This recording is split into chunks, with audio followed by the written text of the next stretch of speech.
Now, ever since Hamas's brutal attack on Israel on October 7, we've seen a sickening rise of anti-Semitism right across the West, including right here in Australia. It's been disgraceful.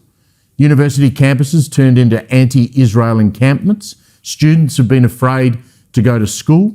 Jewish Australians have been fearing for their safety. We haven't seen a strong stance from Labor on this, I don't believe, but today Anthony Albanese named Jewish lawyer and business leader Jillian Segal as the nation's first anti-Semitism envoy in response to the rise of Jewish people being targeted. Have a listen to what the PM said. I have spoken with members of the Jewish community who have not felt safe. Members of the Jewish community whose children are worried about wearing their school uniform in our capital cities. That's not acceptable. Anti-Semitism erodes all that is good and healthy in a society. As such, it poses a threat not just to the Jewish community, but to our entire nation. But I've got to ask, is this move from the Prime Minister too little and too late? Joining me to discuss this is the Australian Jewish Association President Dr David Adler. David, too late? I hope not. I really hope not. It's really important that Australia gets on top of the rise of anti-Semitism. Throughout history, when a society has a rise in anti-Semitism, that is a society in decline. So at one level, we support this appointment. We support the appointment of Jillian Segal, who's got quite an accomplished track record, but we do so with a dose of scepticism because it requires significant changes in policy settings in order to be effective. The Labor government doing like this... Like what? Well, like stop undermining the only Jewish state. Make sure that law enforcement is applied properly. This should have been the Jewish state. Didn't Penny Wong drag the Israeli ambassador into her office last week and say, if you hit Hezbollah, we're not going to support that?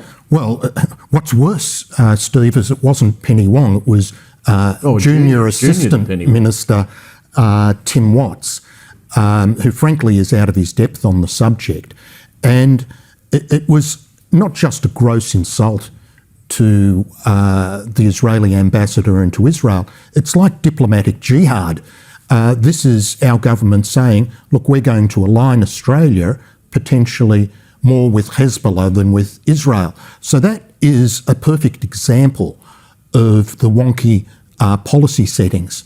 And it signals to those in the Australian community... Well, I was about to say that. Isn't that the problem? I mean, if Israel does engage Hezbollah, as it should, because the amount of rockets that are being fired into Israel that you've had to...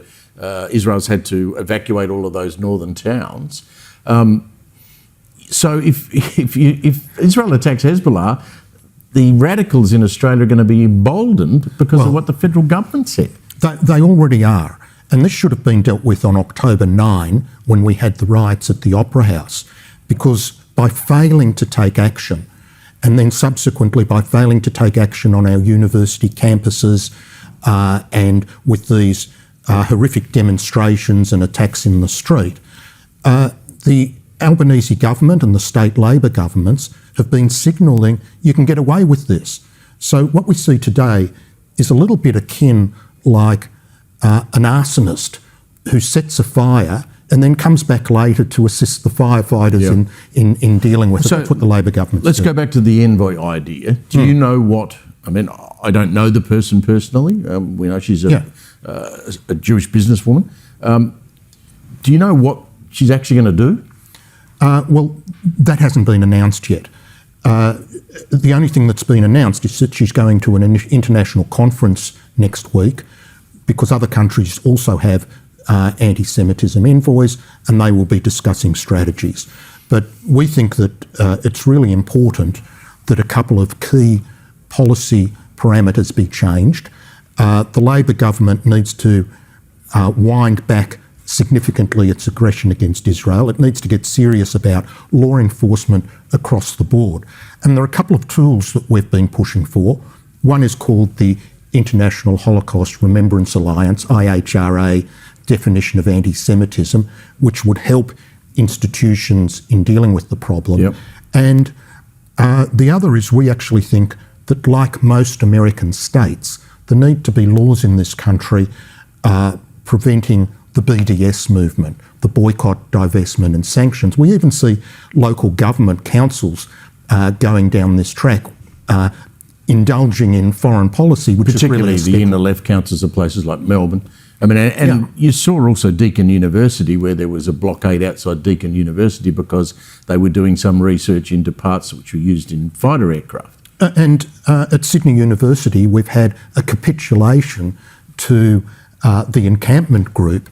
So they now have a seat at the table looking at the reviews of any of the research done in Israeli-related companies that might be involved in, technology that one day finds its way into defence. I mean, this is potentially Hizb ut-Tahrir-linked group getting access to some of the national security sensitive work.